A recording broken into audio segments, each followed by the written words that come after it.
Welcome back. This is You Ask, We Answer. I'm Nicholas Carlson. Thanks for tuning in. So we're going to dive right into the questions. Our first question is from Logum Adam, which is as media mogul backwards, we noticed. Okay, so what's your personal opinion on Twitter? Do you think Twitter will really be as widely used as Facebook?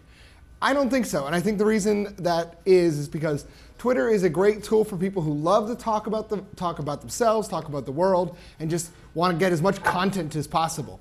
But I think Facebook is a place for everyone, really. I think as soon as you're in high school or college, you have to be on Facebook so all your friends can find you, talk to you, flirt with you. And I think in the business world, a lot of people want to be on Facebook so they can network. So I just think there's a lot more reasons for a lot more people to be on Facebook than Twitter. But I think Twitter will continue to grow, even though it's been flat for the past couple months. This question is from Chem. It's a series of questions.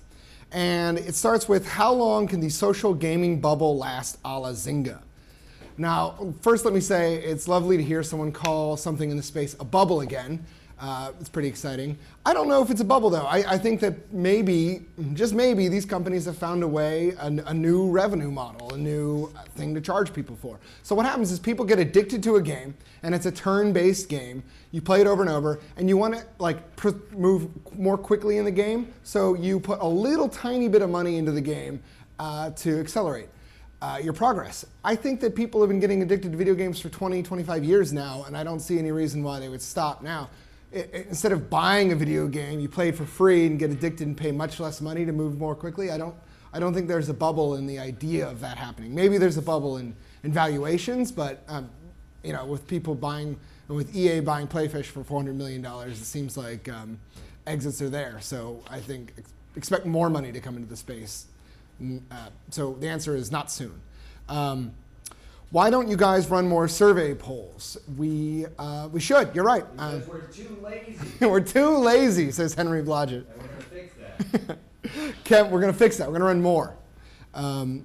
Kem also asks, is Erin your wife? And I think he's referring to Erin Carlson, who is a media reporter for the Business Insider. No, Erin is not my wife, but she does have my last name. We also have another Nick, and we also have another Aaron. So we have 4 people with Aaron, Carlson, and Carlson. It's very confusing. Okay, this question is from Brian, and he asks, any business relationship with AOL that readers should know about? Anything like the whole Yahoo relationship that clearly influenced your post during the Microsoft struggle? I'm not so sure about how clear there was an influence there, but Henry Blodgett does tell me that since the 90s he's been dragging a bag of Time Warner stock around. Rocks, he says. This question is from the dude. I don't own any AOL stock. I have some mutual funds. This question is from the dude who asks, when did the profession of being a business journalist become all about aggregating others' content? I don't think that's fair. I don't think it's all about aggregating others' content. I think we do plenty of original reporting. I get in fights with commenters about this sometimes. But here's the thing.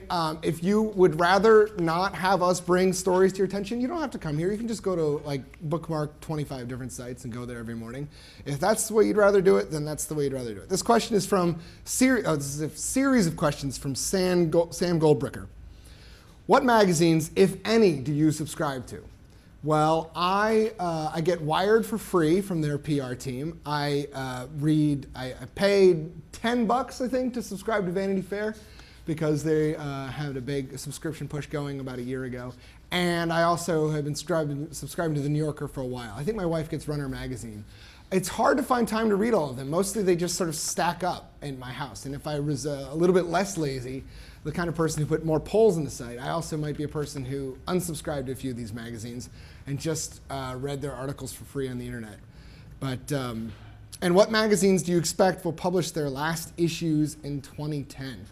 Whew, tough question. I think that a lot of the